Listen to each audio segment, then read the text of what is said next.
नमस्कार, मैं tarot card reader, astrologer नीलम। ज्योतिष के ज्ञान, समस्याओं के समाधान के लिए हमारा चैनल एस्ट्रो अर्थ आपके पास लेकर आता है हर रोज नई-नई वीडियोस, नई-नई जानकारियाँ।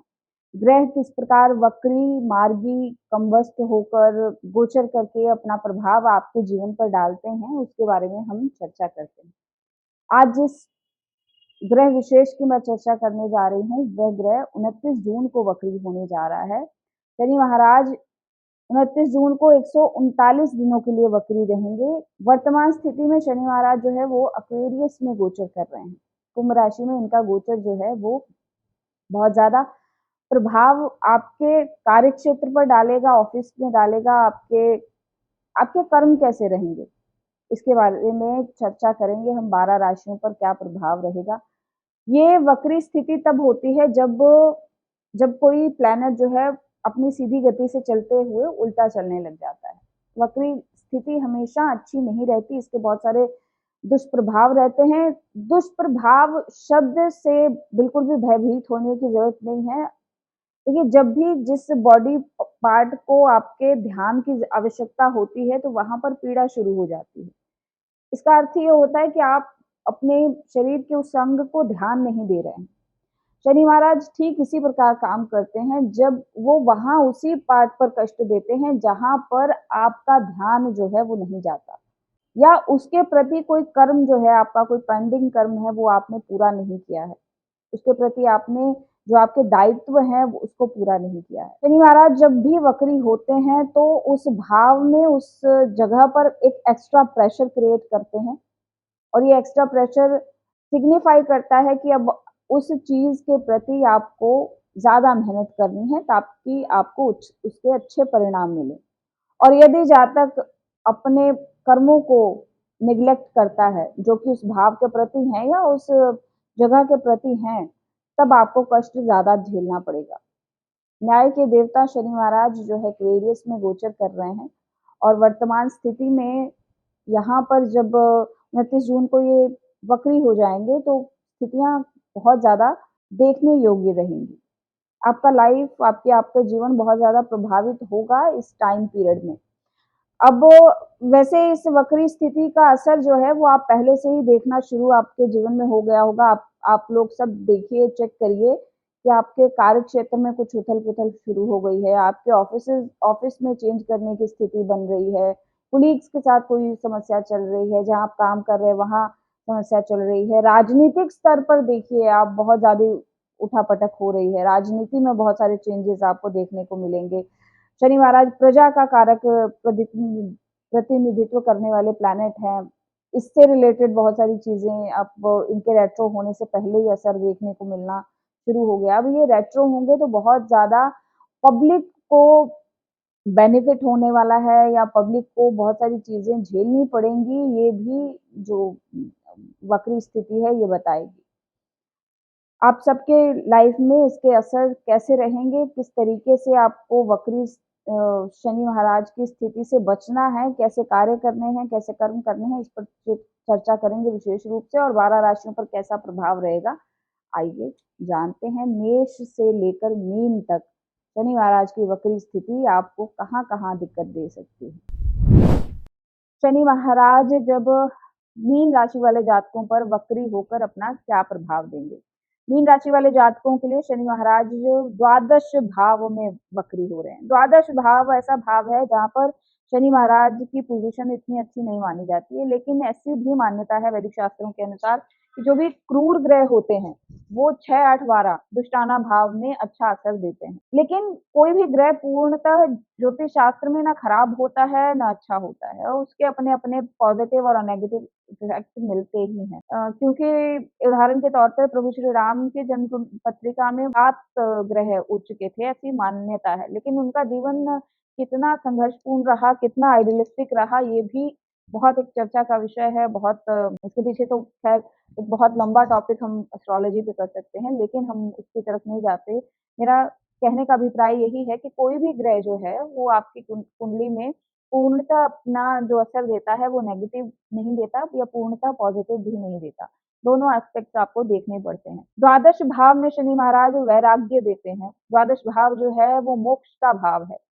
अब यहाँ पर जो साइन लेकर बैठे हैं शनि महाराज, वो एक्वेरियस का साइन लेकर बैठे हैं, यानी कि वो इच्छाओं की राशि है ये। वो इच्छाएँ जहाँ पर इच्छाओं की पूर्ति, जहाँ पर व्यक्ति अपने मतलब ये जो राशि है ना, यहाँ पर डिज़ायर्स का कोई अंत नहीं है। आदमी की इच्छाएँ एक के बाद खत्म होती है, शुरू होती हैं, खत्म होती है, शुरू होती हैं। तो ये जब राशि जाकर आपके द्वादश भाव में बैठ रही है और उस पर कर्म के देवता बैठ रहे हैं, तो इसका मतलब ये है कि अब आपको अपनी इच्छाओं की पूर्ति के पीछे जो आपका पागलपन है, जो ऑब्सेशन है, उसको छोड़ना पड़ेगा। कहीं न कहीं, कोई न कोई कर्म जो है आपने अपनी इच्छाओं के कारण ऐसा बाँध लिया हुआ है, जो आप पूरा नहीं कर पा रहे हैं और इसको आपको जब तक आप इन इच्छाओं से मुक्त नहीं होते, क्योंकि मोक्ष का भाव है ये, इच्छाओं को छोड़ने का भाव है।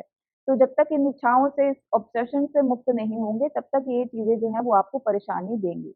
तो 12th हाउस में शनि आकर आपको मानसिक परेशानी देगा, इसलिए देगा कि आप अपनी डिज़ायर्स जो हैं, ऑब्सेशन जो है वो छोड़ नहीं पा रहे हैं। 12th हाउस में शनि जो है प्रॉपर्टी के लिहाज से अच्छा है, किसी प्रकार का कई कई लो जातकों की मैं कुंडली जो है वो देख रही हूँ, तो लोगों की प्रॉपर्टीज़ बनी हैं, मकान लेने का विचार जो उनका चल रहा था, उसकी तरफ कार्यरत हुए हैं। क्योंकि बड़ी अमाउंट में पैसा यहाँ पर शनि महाराज खर्च करवाते हैं और बड़ी मात्रा में पैसा 2-3 कामों में ही जाता है, या तो एक लंबी बीमारी हो, या फिर आप मकान बना रहे हैं, या फिर कोई शादी कर रहे हैं, तो इन सब चीज़ों में पैसा जो है वो बड़ी अमाउंट में खर्च होता है।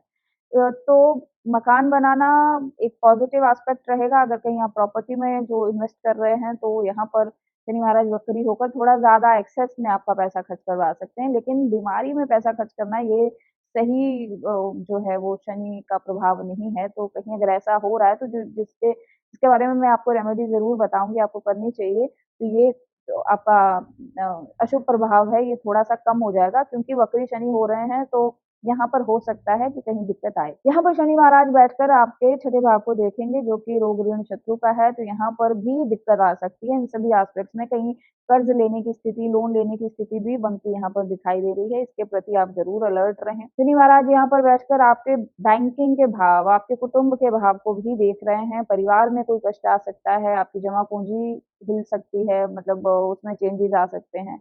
लेकिन 12th हाउस में शनि जो है वो थोड़ा कंजूस भी बनाता है, तो आप खर्च जो है वो बहुत सोच समझ कर करने वाले व्यक्ति इस समय में बन जाएँगे, या फिर ऐसे हालात बन जाएँगे कि आपको पैसा जो है वो बहुत कष्ट से निकालना पड़ेगा। तो ये एक स्थिति बनती दिखाई दे रही है। 12th हाउस में अब आपको चीज़ों के प्रति विरक्ति भी जागने लग जाएगी।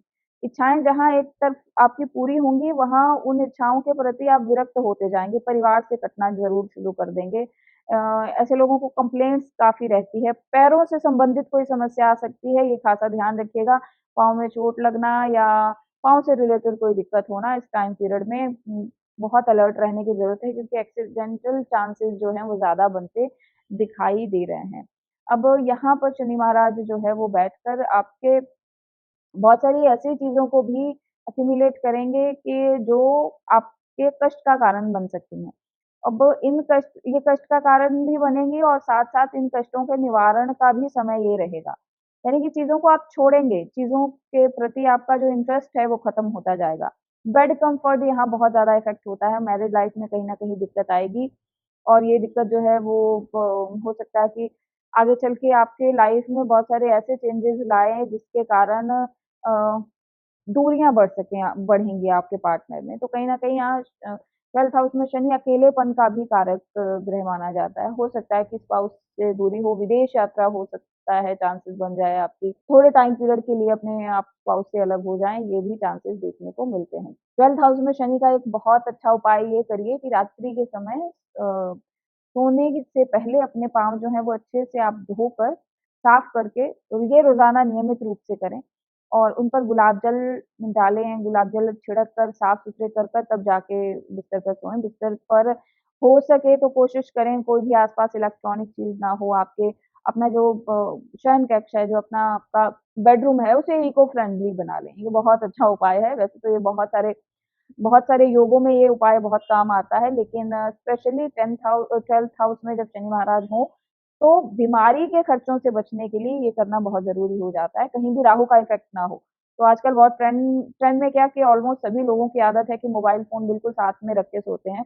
तो गैजेट्स जो हैं वो बिल्कुल दूर रखें अपने से। कहीं भी राहु का इफ़ेक्ट अगर 12th हाउस में मिलने लग गया साथ-साथ, तो शनि वक्री होने के साथ राहु के कंजंक्शन के मिलने पर कहीं हॉस्पिटल वगैरह में पैसे खर्च करने पड़ सकते हैं, दिक्कत होगी, शैय्या सुख में परेशानी आएगी, आपके आराम में परेशानी आएगी, मैरिड लाइफ में डिस्टर्बेंस होगी। तो इन सब चीज़ों का ध्यान रखिए।